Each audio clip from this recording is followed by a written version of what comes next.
Simhapuri FM బుల్లి కథలు బుజ్జాయి కథలు.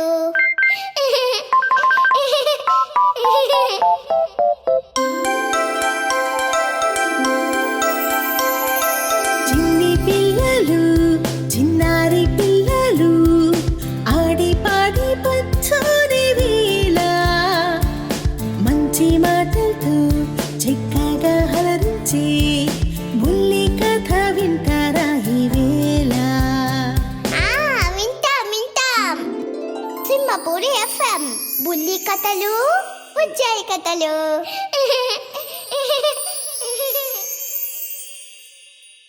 బుల్లి కథలు బుజ్జాయి కథలు శీర్షికన మిమ్మల్ని అలరించడానికి వచ్చేశాను మీ నందిని చైతన్య. మమ్మీ నేను అయ్యో నువ్వు కూడా చిన్ని తల్లి, మరి నీ పేరు చెప్పు. చింతలి ఏంజల్. మరి కథ విందామా?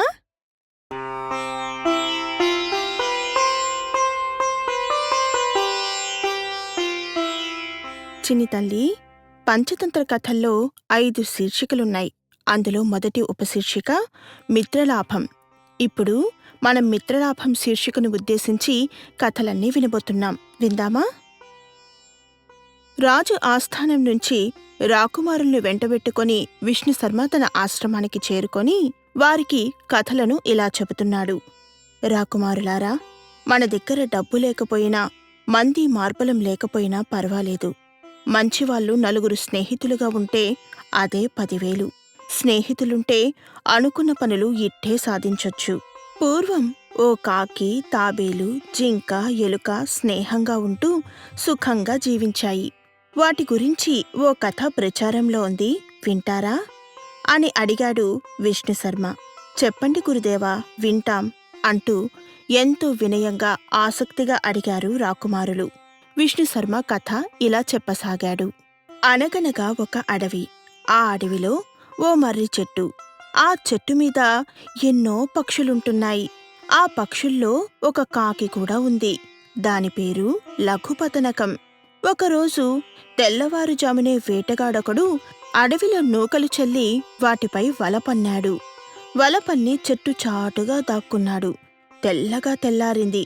పావురాలు కొన్ని ఆకాశంలో ఎగురుతూ కింద భూమి మీద చల్లిన నూకల్ని చూశాయి. ఆకలనిపించింది వాటికి. తినాలని ఆశపడి కిందకి గుంపుగా దిగసాగాయి. అంతలోనే ఎక్కడికి అని అడిగాడు చిత్రగ్రీవుడు. చిత్రగీవుడా? అతనెవడు మమ్మీ? అతను ఆ పావురాల రాజు. కింద నూకలున్నాయి, తిందాం అని పావురాలు అడిగాయి. ఆగండాగండి హెచ్చరించాడు చిత్రగ్రీవుడు. పావురాలు ఆ మాటకు ఆగాయి. అప్పుడు చిత్రగ్రీవుడు ఇలా అన్నాడు. తొందరపడవద్దు. మనుషులే కనిపించని ఈ అడవిలో నూకలు ఎక్కడ్నుంచి వస్తాయి? ఇందులో ఏదో మోసం ఉంది. వద్దు, మనం ఆ నూకల కోసం ఆశపడటం ఏమాత్రం మంచిది కాదు అని అన్నాడు. ఇలా ఆశపడే పూర్వకాలంలో ఓ బాటసారి పులినోటికి చిక్కి మరణించాడు అని చెప్పాడు.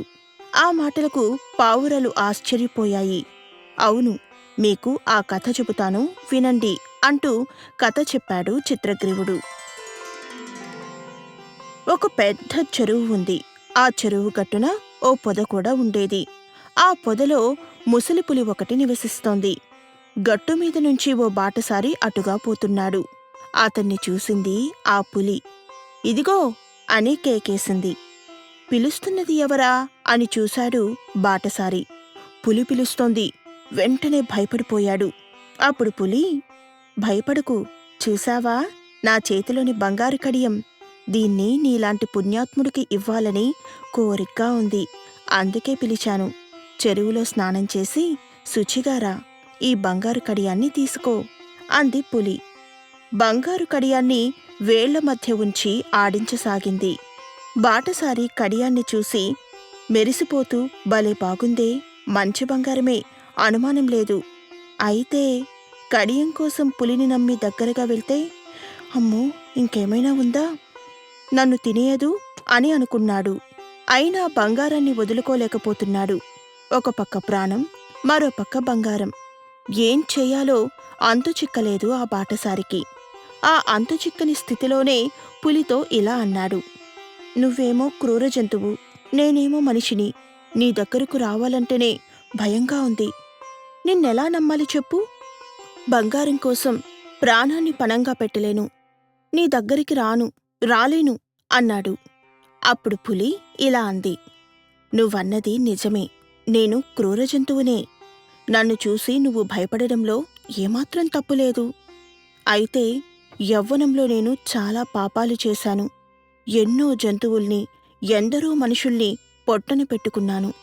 చేయరాని పనులన్నీ చేశాను. ఆ పాపాల్ని పోగొట్టుకునేందుకే ఈ కడియం. దీన్ని నీలాంటి పుణ్యాత్ముడికిచ్చి పాపాల్ని కడిగేసుకోవాలనే నా తాపత్రయం. అర్థం చేసుకో నన్ను అన్నది పులి. అయినా ధైర్యం చేసి ముందుకు అడుగు వేయలేకపోయాడు బాటసారి. అప్పుడు మళ్ళీ పులి ఇలా అంది. ముసలిదాన్ని, లేవలేను, పరిగెత్తలేను. చేతిగోళ్ళు, కాలిగోళ్ళు రెండూ మొద్దుబారిపోయాయి. పళ్ళు కూడా ఊడిపోయాయి. కళ్ళు అసలే సరిగ్గా కనిపించడం లేదు. మాంసమన్న ముచ్చటే లేదు.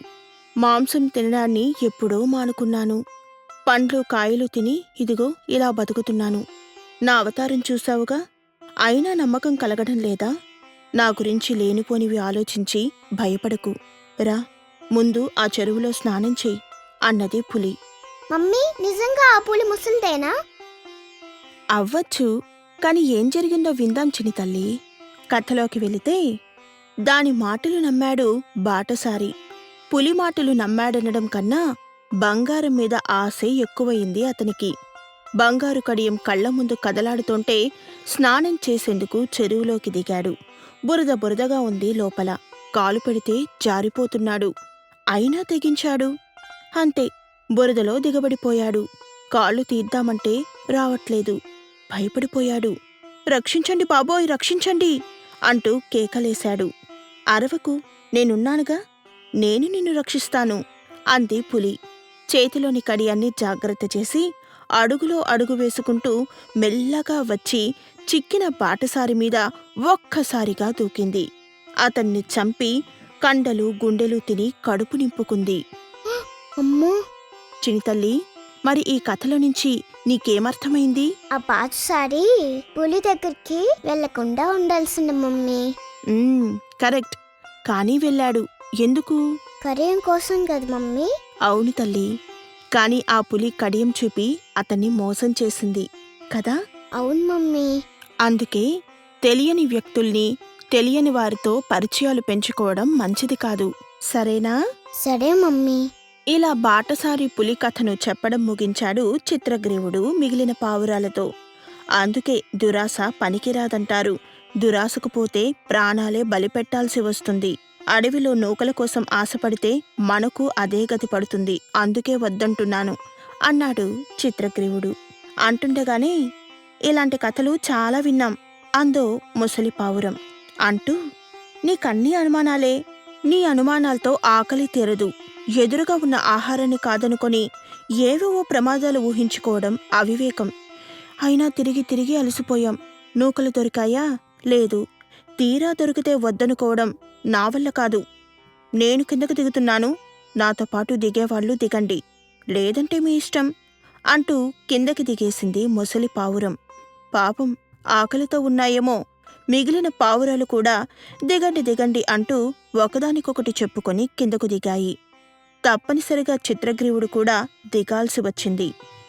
చిత్రగ్రీవుడు అన్నట్టుగానే అన్నీ వలలో చిక్కుకున్నాయి. ఆఖరికి అయ్యయ్యో, వలలో ఇరుక్కున్నాం అన్నాయి పావురాలు.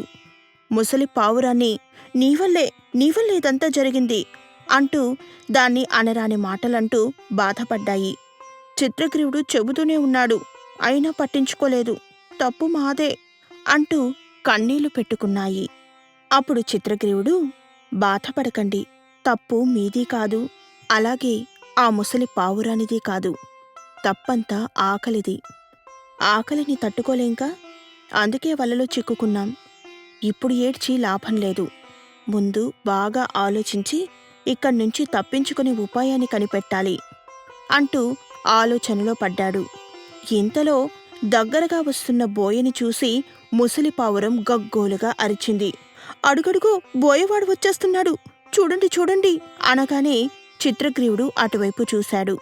చూస్తూనే ఏదో ఆలోచన తట్టినవాడై పావురాలతో ఇలా అన్నాడు.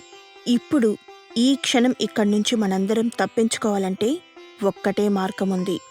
అందరం ఒక్కసారిగా పైకి ఎగరాలి. అది వలతో పాటు ఎగరాలి. ఎగిరితేనే ఆ బోయ నుంచి మనం తప్పించుకోగలం. దీన్నే ఐకమత్యం అంటారు. ఐకమత్యాన్ని మించిన బలం లేదు సుమా. ఏమంటారు? అనగానే నువ్వెలా చెబితే అలాగే అన్నాయి మిగిలిన పావురాలు కూడా. నేను 1, 2, 3 అంటాను. 3 అనగానే అందరూ పైకి లేవాలి. సరేనా? లేస్తాం లేస్తాం అన్నాయి మిగిలిన పావురాలు. అయితే సరే. 1, 2, 3 అనగానే అందరితో పాటుగా పైకి లేచాడు చిత్రగ్రీవుడు. వలతో పాటుగా పావురాలన్నీ పైకి లేచాయి. ఆకాశంలో ఎగిరిపోతూ ఉన్నాయి. పావురాలతో పాటుగా తన వల కూడా ఎగిరిపోవడాన్ని చూస్తూ బోయ ఆశ్చర్యపోయాడు. పావురాలు పోతే పోయాయి, తన వలైనా దొరికితే చాలు అనుకున్నాడు. ష్ ష్ హే హే అంటూ కేకలేశాడు. పావురాలను చూస్తూ కిందకు పరుగు తీసి అలసిపోయాడే తప్ప అతనికి పావురాలు చిక్కలేదు, వల కూడా దక్కలేదు. దాంతో బోయ తల పట్టుకొని ఇంటిదారి పడ్డాడు. చూసావా నాన్నా, పావురాలన్నీ ఒక్కటిగా ఉన్నాయి. దాంతోపాటుగా వాళ్ళ రాజు చెప్పినట్టు విన్నాయి కాబట్టే కదా అక్కడ్నుంచి తప్పించుకోగలిగాయి. అవును మమ్మీ. లేకుంటే ఏమయ్యేది? ఆ బోయవాడు వాటన్నిటిని తీసుకొని పోయేవాడు కదా. సూపర్ నానా. మరి నువ్విక మీదట మీ ఫ్రెండ్స్తో ఐకమత్యంగా ఉంటావా? వింటాను మమ్మీ. అమ్మా నాన్న చెప్పినట్టు వింటావా? వింటాను మమ్మీ. So cute. సరే, టైం అయింది. ఇంకొక కథ రేపు విందాం. ఇప్పుడు పడుకుందామా? సరే.